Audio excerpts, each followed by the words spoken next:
As a federal employee, I'm concerned with Biden's latest vaccine mandate. Curious on your thoughts of threatening people with joblessness, myself included, to push a vaccine. We have arrived somewhere incredibly dangerous because at the very least, the right to coerce people, and Heather and I may differ a little bit on this, but I believe there is a right to coerce people in the interest of public health, but I do not believe we have come anywhere near the burden of responsibility necessary before you even contemplate coercing people in this way, right? We, for example, have not made people safe from the corrupting influence of corporations that have a financial stake in whether we are or are not compelled. Yeah. And so the point is, until you're made safe from the forces that might cause this to be used in an illegitimate way, you don't get the right to coerce.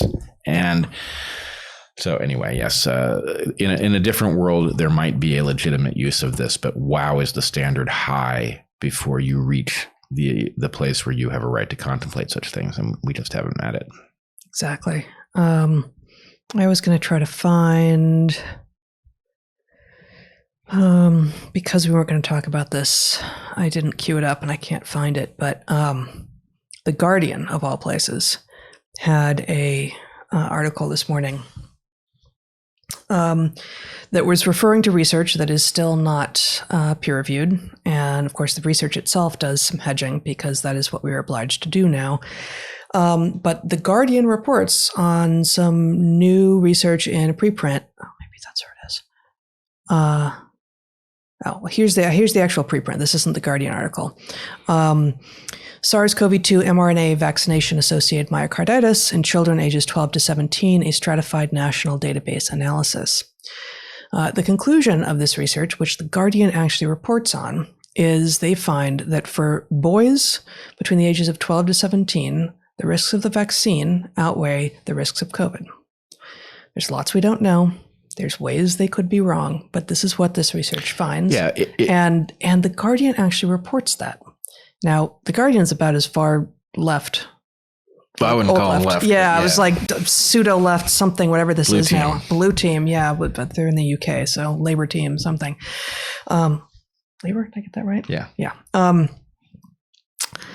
As is out there, and given these sorts of results that even some of the most blue team woke journalistic outfits are reporting, the idea of mandates when we clearly do not understand the risks, and there is research showing that at least for some populations, the risks outweigh the benefits, is an insane move. Yeah. Now, obviously, there's no level of caution that is enough for emerging research like that. But we have talked extensively about the question, why is it that we have not publicly engaged the age stratified risk profile so that we can ask the question, are we vaccinating young people to protect old people? And does a rational society do that? Right? Right. Yes. I mean, obviously we do.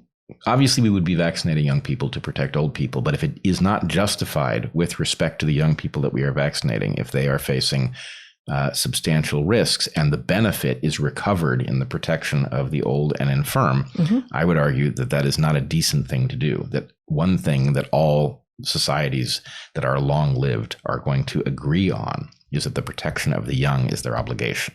Yes. Right. We do not rob the young of health in order to award it to the old. That's right.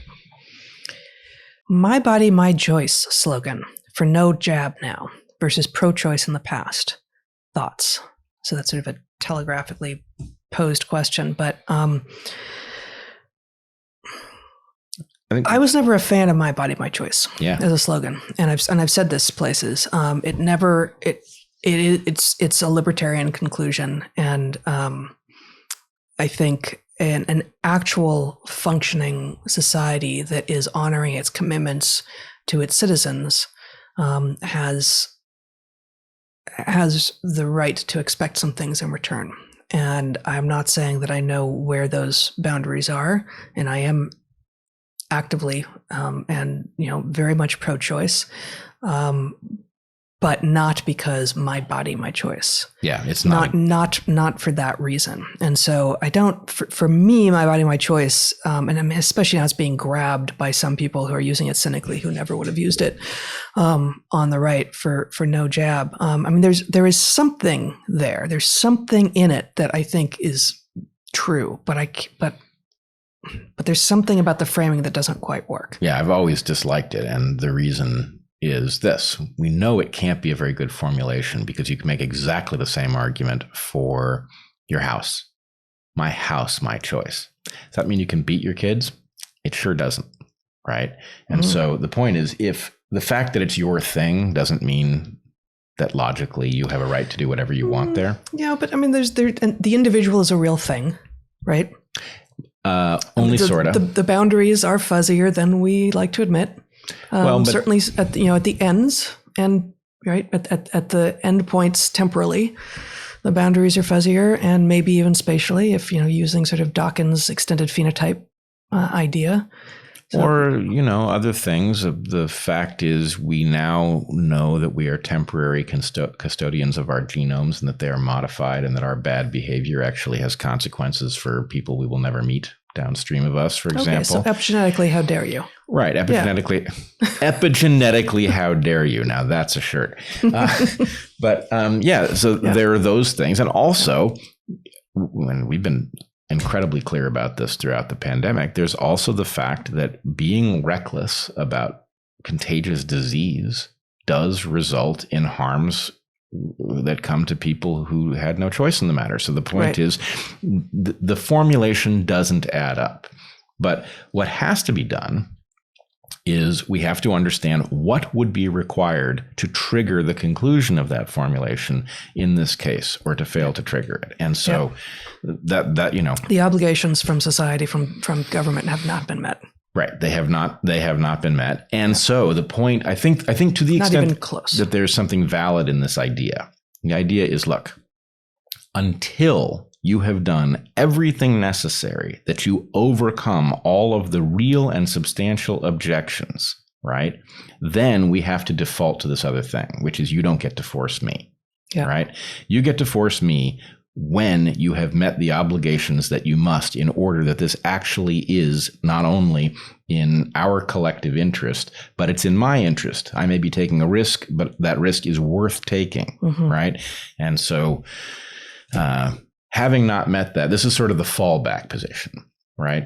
Absent meeting the threshold that society would have to meet, its side of the contract, there is no contract, and therefore it would be my choice. Yes. Good. If you're not going to protect me from economic corruption that would affect the decision making and the data analysis on this point, then it would have to be my choice to say, well, then I'm not going to participate.